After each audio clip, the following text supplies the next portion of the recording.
دحورا ولهم عذاب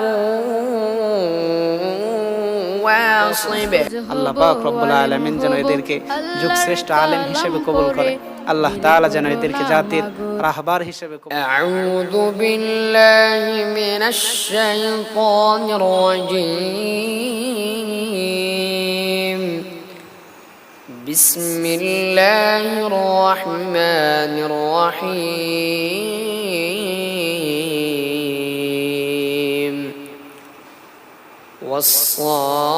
والصافات صفا فالزاجرات زجرا فالتاليات ذكرا إن إلهكم لواحد رب السماوات والأرض وما بينهما ورب المشارق إنا زينا السماء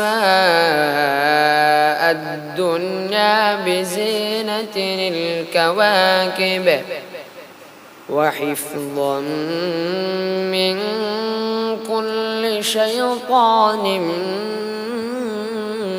مارد لا يسمعون إلى الملأ الأعلى ويقذفون من كل جانب دحورا ولهم عذاب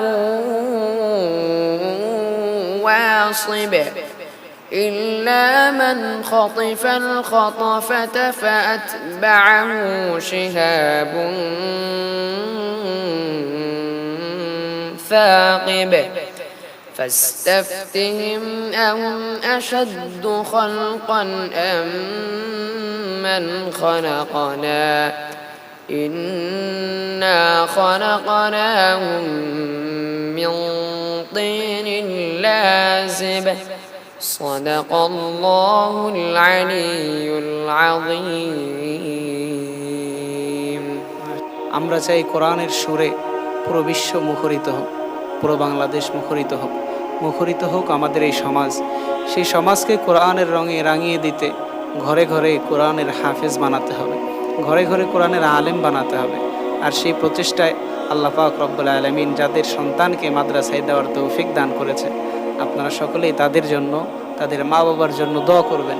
আল্লাহ পাক রব্বুল আলামিন যেন এদেরকে যুগশ্রেষ্ঠ আলেম হিসেবে কবুল করে। আল্লাহ তাআলা যেন এদেরকে জাতির রাহবার হিসেবে কবুল করে।